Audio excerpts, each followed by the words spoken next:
Di pantai timur Sabah, kita masih menghadapi kekurangan pengerahan air dan listrik. Disanakan pengerahan air adalah air masing, baik untuk minum.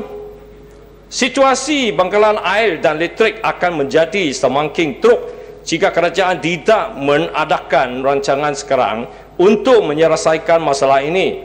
Hingga sekarang kita belum lihat apa benjanaan listrik baru disediakan. Tetapi kita nampak tua, second hand, perasap hitam, generator set digunakan. Mengapa SESP masih terus berkeras penggunaan penjanaan kuasa tenaga gunakan arang batu? Orang ramai tidak sokong guna arang batu di Sabah. Pandangan masyarakat perlu dihormati. SESP perlu patahkan program ini. Di dalam rancangan ke-10 mengatakan bahawa akan ada 2,500 km panjang jalan raya akan dibina untuk kawasan luar bandar di Sabah. Dan kita boleh melihat jalan raya di kampung hari ini adalah dalam keadaan yang teruk dan susah untuk kenderaan. Jalan raya ini hanya sesuai untuk lempu dan karabau saja. Menteri-menteri harus pergi untuk melihat sendiri keadaan jalan ini. Dan juga banyak jalan raya di dalam bandar Kota Kinabalu, Tau Au, Kota Belud, Sadakan dan Lahad Datuk perlu diperbaiki. Adakah rancangan untuk jalan raya di situ? Kami telah menunggu dari rancangan ke rancangan. Kondisi jalan raya di Sabah adalah buruk dan bilakah kerajaan akan berikan wang untuk meningkatkan? Kami berhak untuk mempunyai kualiti jalan raya yang sama-sama dengan Semenanjung. Mengapa Sabah diberi jalan raya kelas kedua? Jalan Kelapakan Siparut yang dipanggil jalan raya utama sehingga hari ini masih belum ada tar. Bilakah ini akan dilakukan? Pada rancangan ke-12, projek flyover di Tanjung Aru dan lantasan kapal terbang KKIA dituntakan. Bilakah tarif boleh siap? Kita tidak boleh menunggu untuk selamanya. Jika kontraktor tidak bagus, cari orang lain yang dapat membuat kerja itu. Subsidi. Pada subsidi ini adalah bahawa kerajaan tidak dapat memberikan bantuan kepada orang-orang lagi di Sabah dan di Malaysia. Ada kata kerajaan akan bankrupt pada tahun 2019 jika subsidi diteruskan. Petani-petani miskin di Sabah sangat bergantung pada subsidi kerajaan. Jika ini dipotong, bagaimana mereka boleh menanam dan hasilkan padi untuk kita?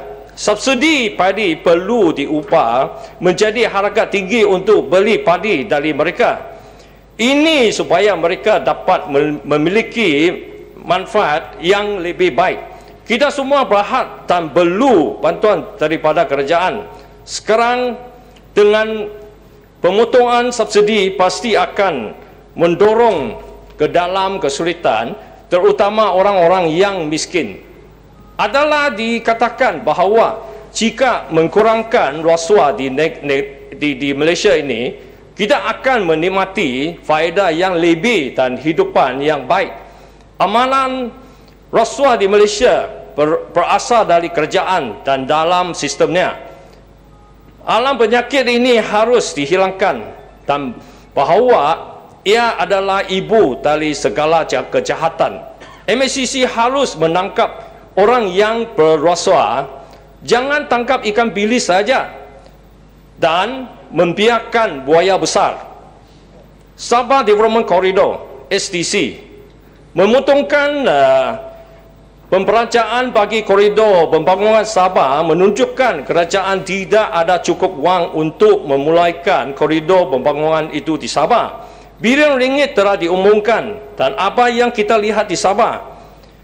Di manakah projek yang kerajaan diumumkan akan membawa manfaat bagi masyarakat Sabah? Kami hanya melihat gas alam kita yang berhargai dihantar ke Bintulu dan kehilangan blok minyak L dan M.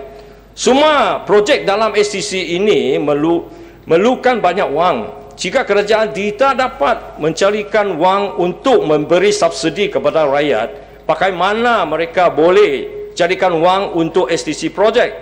Bahawa kenaikan penduduk dan masalah MyKad di Sabah adalah bahagian awam.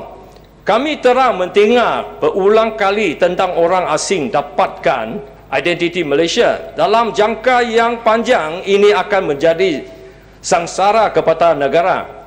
Kami memerlukan tenaga kerja asing, tetapi bukan pergi sejauh untuk sahkan pendatang tanpa izin PTI dan dipercayai mereka diberi MyKad. Sesuatu sistem diperlukan untuk mengendalikan orang-orang ini oleh pihak berkuasa seperti polis, immigration dan JPN. Adakah rancangan kerajaan untuk mengendalikan mereka? Keselamatan di Malaysia, terutama di sekeliling laut dan pantai, semakin di laut kawalan sekarang, di luar kawalan sekarang.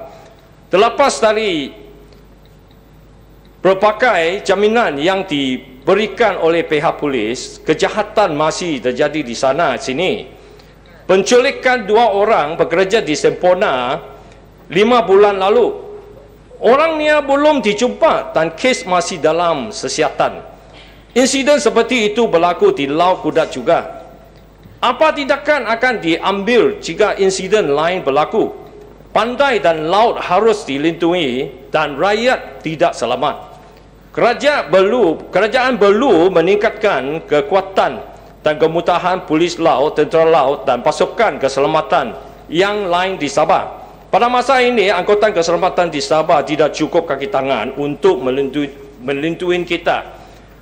Dengan demikian, saya mencadangkan bahawa rancangan ke-10 haruslah dibincangkan dengan berhati-hati untuk mempertimbangkan apakah peluang bagi negeri Sabah. Jangan lupa bahawa Sabah adalah rakan kongsi dan jangan anggap Sabah sebagai hanya salah satu negeri saja. Kami memang selalu dilupakan. Bilakah dan berapakah menteri-menteri datang melawat Sabah dalam tahun yang lepas? Benarkah mereka betul-betul peduli negeri Sabah? Kami bukan negeri kelas kedua dan kami menuntut hak-hak kami di Malaysia. Terima kasih Yang di-Pertuan.